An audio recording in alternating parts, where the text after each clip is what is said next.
congratulations on the movie. Thank you so much. What I really enjoyed about this film was how you portrayed the women in it. Like, they weren't just these perfect, cute girlfriend types that we normally see. They were real, and they were human, and they were flawed, and I think they were very relatable. Yeah.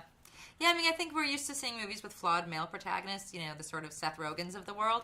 And it's pretty rare to have a woman who's a bit of a screw-up at the center of a movie.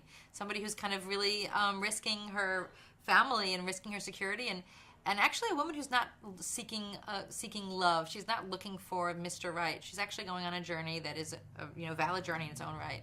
I think that feels some meaning, to find something that makes her feel worthwhile. Jane, you play Catherine's therapist in the movie. Yes. But she kind of isn't a great therapist. No, she's not the best therapist in the world, Lenore Binney Smith.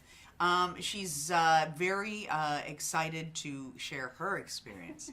And I love how Jill wrote all this. Jill dressed me. Jill put me in the chair. She gave me everything. She spoon-fed me everything.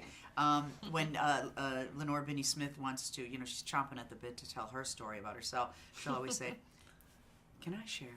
Take off her glasses. So every session, where Catherine's, "Yes, please share." She makes it about herself. So Lenore also eats during sessions. Yes, and then she. The best moment in the movie. Best moment probably in the movie. No offense, Josh and Catherine, is when and Jill brought. And she was very specific about the container when I say, "Excuse me, I brought some quinoa from home." It had to be quinoa, and it had to be from home. It had to be from home. Why do you think Catherine's character keeps coming back to you? Because at one point in the film, one of her friends was like, "Just fire her." Well, that's Catherine's problem. I mean, Catherine's issues are she doesn't want to hurt anybody. She is conflict avoidant. Yeah. Isn't she? Feels responsible for the whole world. She feels responsible for the world. Probably going to move Lenore into her house next. She'd move her into the maid's room next.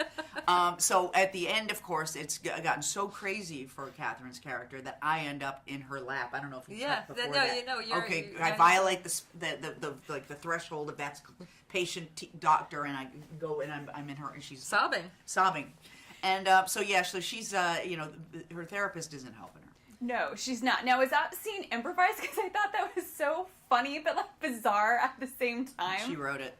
We like to call the style of comedy in this film fun comfortable. Yes, it's uncomfortable. It's fun. Mm-hmm.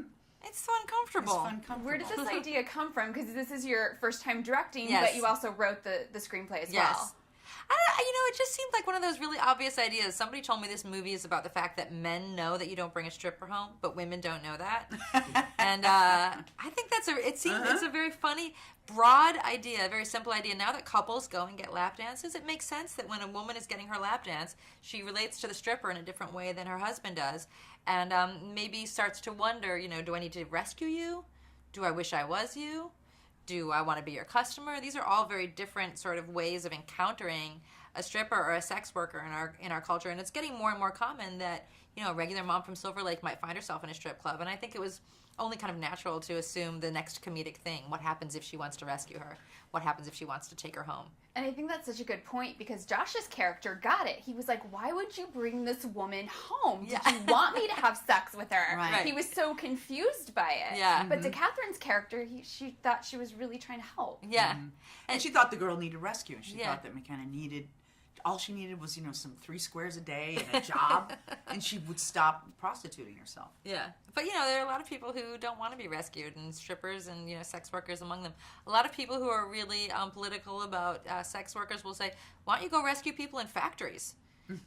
Those are the people who really need to be rescued. Rescue somebody from a sweatshop. Right. Why is everybody so busy rescuing strippers?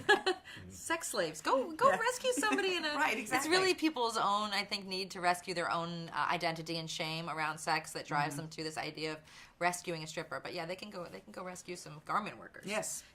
Next movie.